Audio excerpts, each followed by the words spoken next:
Фустанот на пејачката Марија Атанасова од овогодинешното издание на фестивалот Макфест, моментално ставена јавна аукција во продажниот салон на Аџико во Штип. Овој салон во изминатиот период излезе во пресрет за да го купи истиот, откако се откажа купецот и со собраните средства се обезбедени клима уреди за дечињата од дневниот центар. Сега истиот е повторно на продажба, со цел да се соберат средства за да се организира предновогодишна забава за сите дечиња од Штип и државата. Фустанот беше ставен еднаш на јавна аукција после настапот на Макфест, а тој што требаше да го купи се откажа од купувањето на фустанот и еве Аџико ни излезе во пресрет и го купи фустанот. А сега повторно е ставен на аукција.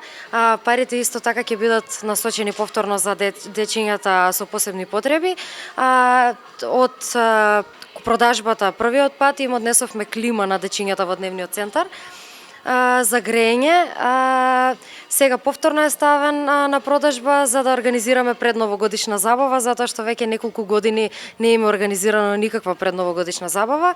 Тоа ќе биде забава за дечиња од целата држава, не само за дечињата од Штип. Уметничкото дело е изработено од рацете на дечињата од детската градинка Астибо, заедно со дечињата од дневните центри во Штип, истакна Атанасова. Ово уметничко дело е нацртано од рачињата на дечињата од Астибова градинка и дечињата од дневните центри за дечиња со попреченост од Штип. Сметам дека не треба да ги делиме дечињата, тие беа пресреќни.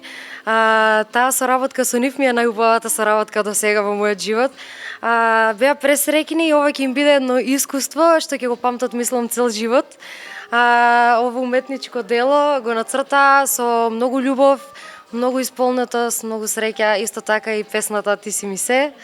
Така да да. Инаку Марија Атанасова на овогодинешното издание на фестивалот Макфест се представи со песната Ти си ми се, која сега е сместена во листата на омилени песни кај сите нејзини слушатели.